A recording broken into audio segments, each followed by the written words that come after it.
Hey everyone, this is Fernando doing another video for the Modern Survivalist. In this case, checking out the Guns and Ammo 2014 Annual Magazine.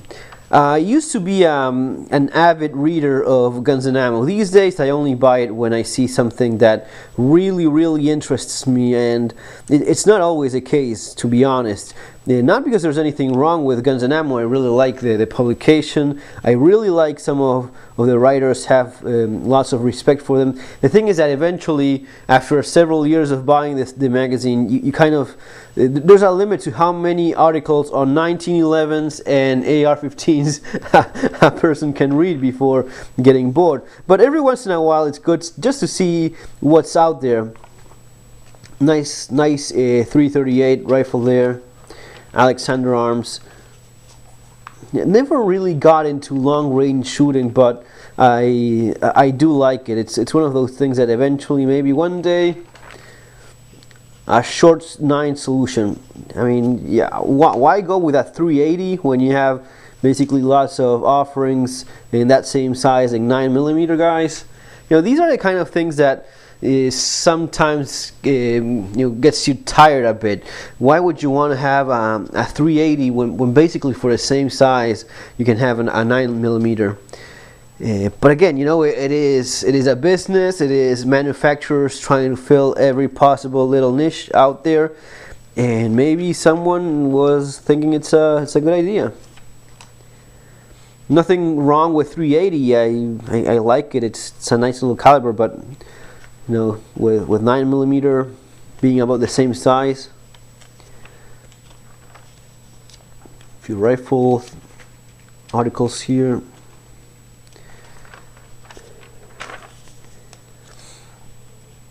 Century Arms offers an AK solution with a Chinese twist. It's like a Saiga, no, it's a AK 12-gauge shotgun, kind of like a Saiga.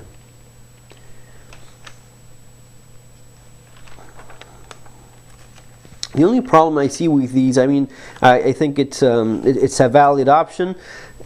Having taken some classes with shotguns, generally what I see happening is that at least in many of the classes, there's actually drills and techniques that work with pump action shotguns that really don't work at all with a semi-auto shotgun. So I do think it's great to have the quick follow-up shot without having to pump the action of a pump-action shotgun. I think it's a huge advantage. Actually, one of the main complaints I have with shotguns, which are always talked about as the best gun for home defense. You know, you say home defense, people right away say, yeah, get a pump-action shotgun, get a 12-gauge shotgun.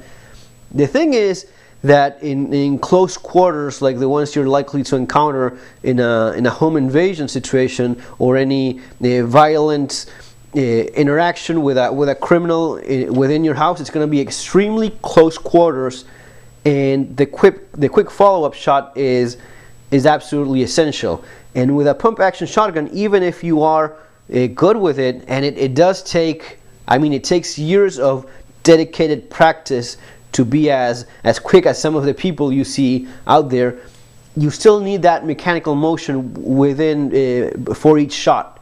Doesn't seem like a big deal. Yes, in the range we can do that very quickly.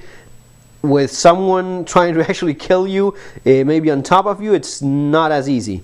So that's basically my biggest complaint about pump action shotguns when they're recommended to people, especially when they're recommended to people that are not true shooters. I often see it recommended, and guys, if I stop this much for each page, we're never going to be done with this, but I think it's a good point. The pump action shotgun is often recommended to new shooters, to unexperienced shooters. I think that's an awful idea. I think it's an awful idea because especially new shooters, unexperienced shooters will not have that quick follow-up shot with a pump action shotgun. Yes, of course, sometimes one shot is all it takes, and of course it's light years better than not having anything. But at least here you have the second shot, the following shots, just by pulling the trigger. That's a huge advantage. But specifically for some of the training you do with pump action shotguns, like leaving a hole, as it's sometimes called in the magazine, so as to put specialty rounds in your shotgun, that's a little bit of a problem there. In the sun there in the magazine.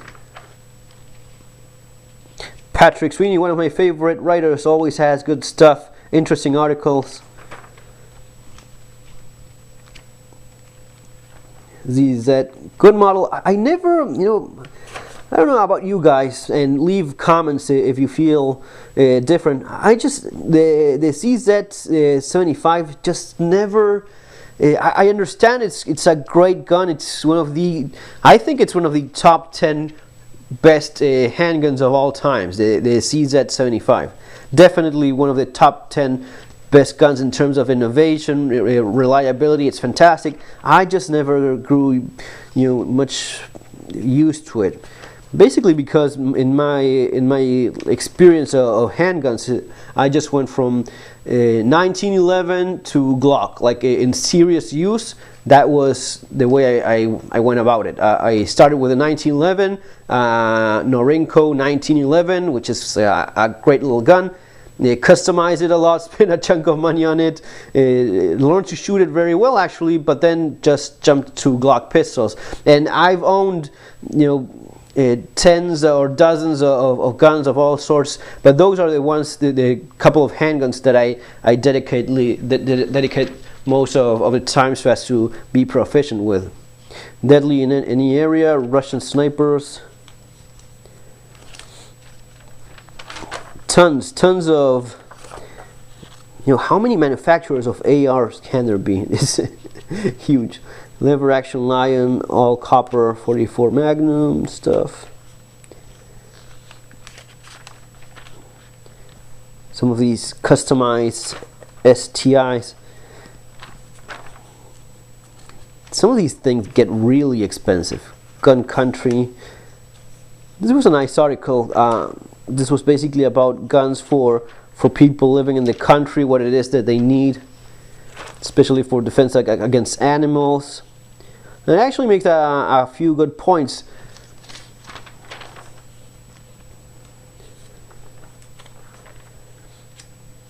Now, I mean, I'm not kidding. I think like 90% of any Guns and Ammo magazine you pick, it's 1911 AR.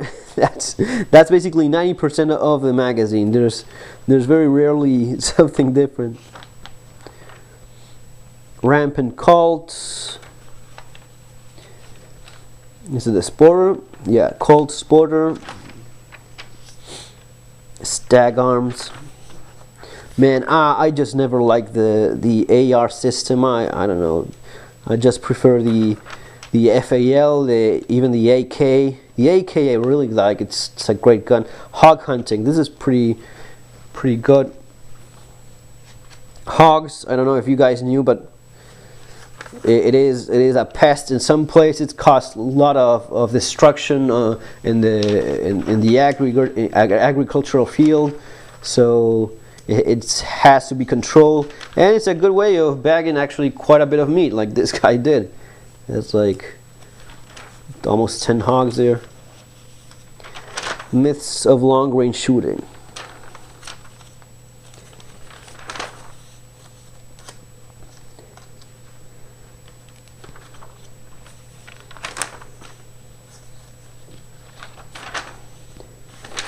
Galco holsters. These are pretty good. I prefer synthetic holsters, but if you want to go with leather, maybe one of the best brands there is.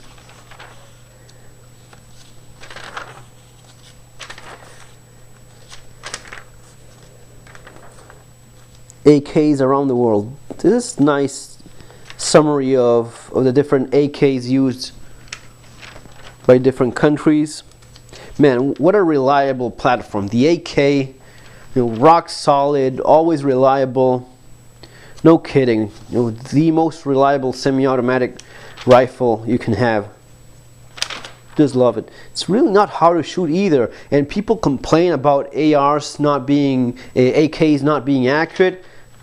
Just, I suppose they either have had pretty beaten up guns, or they're not very good shooters, because any decent shooter with a decent AK will put the rounds where it matters within reasonable distance.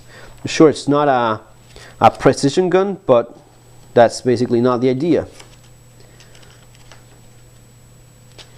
And it's fast to shoot as well. A lot of people say, no, but the AR is much faster. You can be very, very fast with the AK as well.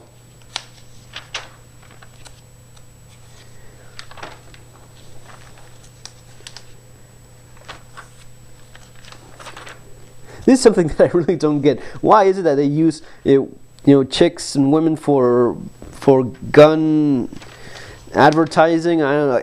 Kind of. At least I find it weird. I get it that it's used a lot in no matter what it is that you want to sell to guys. But if you want to sell something to guys, it seems that there's always a hardly dressed woman involved. But at least for guns, I think that it's kind of freaky. My partner, Springfield Armories, EMP, the compact 1911, you can count them. I mean, don't get me wrong, there's nothing wrong with a good 1911. I just think that a Glock is so much better. But the industry is huge around 1911s. The anything goes gun, Mossberg 500. Mossberg 500 is a great pump action shotgun. It's basically between Mossberg 500 and Remington 870 is what it comes down to in terms of pump action shotguns. I really like the Mossberg 500. It's what I shot for quite a long time.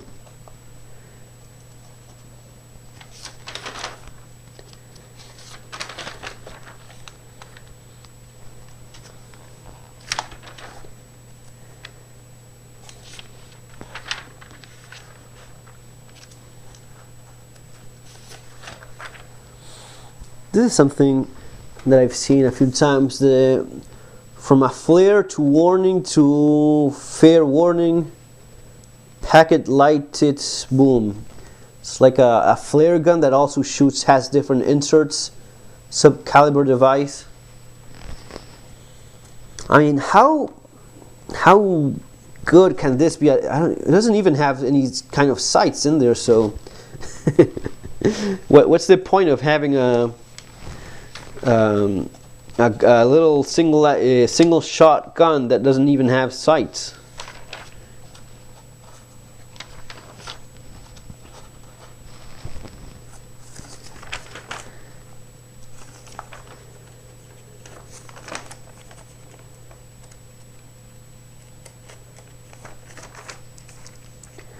China's last Kalashnikov. This 762 by 39 shorty is the end of China's AK line. I hope these flood the market eventually and we have a good supply in the surplus market of these AKs.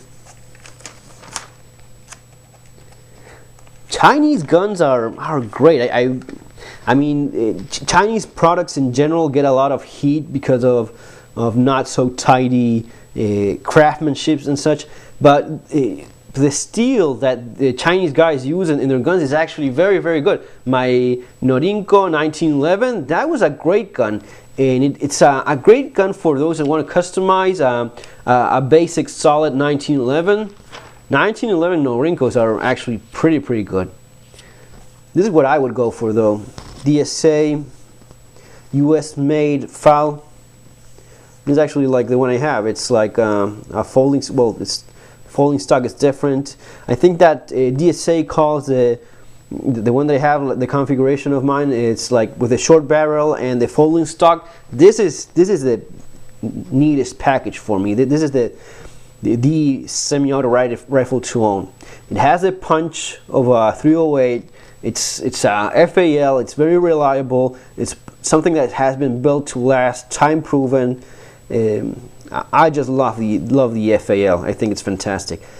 I get it that it's not it's not shooting a smaller caliber and such, so you have a little bit more recoil. It's heavier and such, but you have lots of punch as well. And if you're going with a rifle, going with a rifle that does put quite a bit of energy downrange. It's not that you're going to be shooting at very long distance, especially for if you're going to be having a rifle for maybe the rare case where you end up using a rifle for defense, which in general you're going to be using a handgun, because the handgun is what you are able to carry with you at all times. That's what you end up using when you're in trouble. But in those rare cases where you do have the time, or you're being, especially, and this is what I've seen happen in Argentina, is the people in the country would be the ones that were most likely to fail for instance, where they're being attacked, or they're like home invasion attempts by well-organized groups. So there's the chance of a more a longer-lasting siege situation involved, where they're not afraid of police showing up anytime soon. So they take their time more, even if you start defending yourself. That's not as likely to happen when there's the chance of police showing up quicker. So what we would see back in Argentina was that, especially some of these things that I've seen my friends go through, when they were attacked in their farmhouses, in their homesteads, in the country, it was much more intense, the kind of attack that was being perpetrated. In those cases, something that has the punch of a .308, that's that's an equalizer in those terms.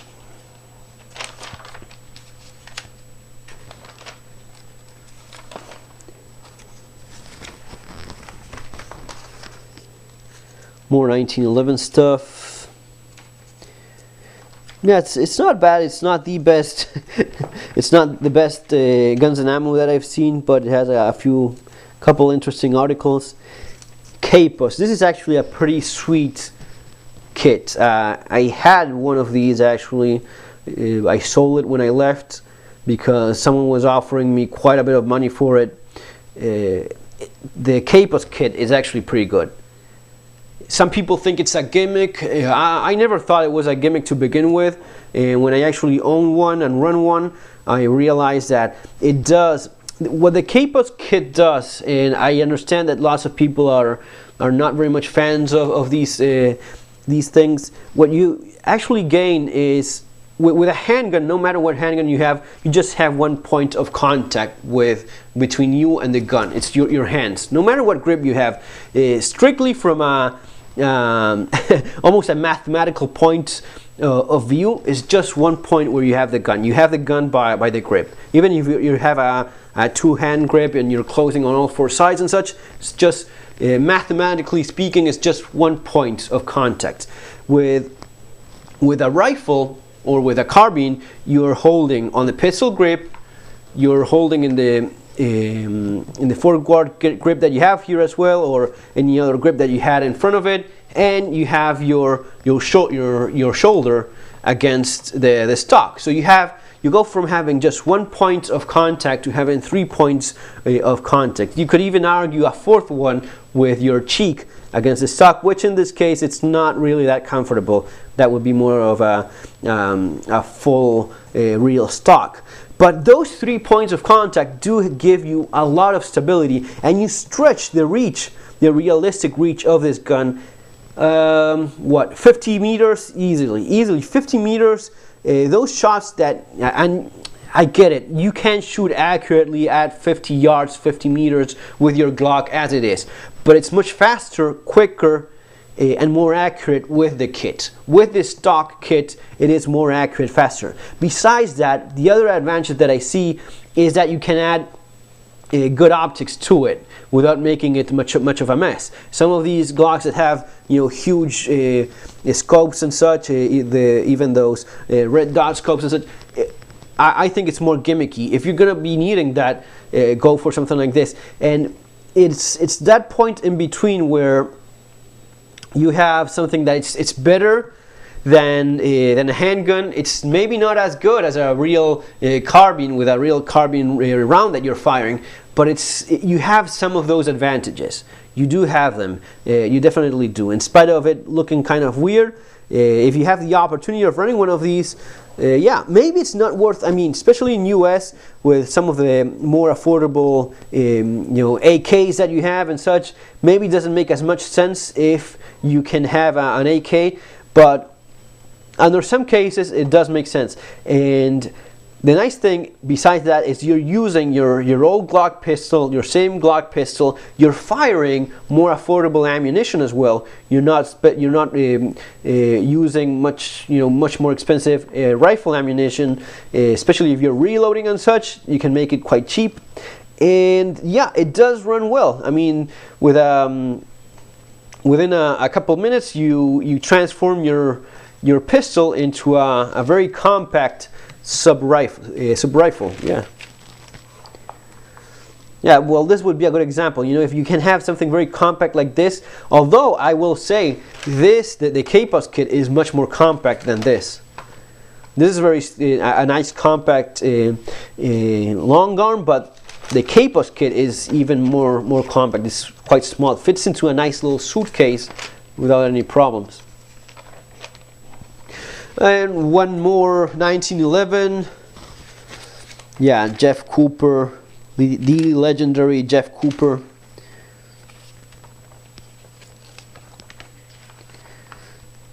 And that's basically it, folks. Just that.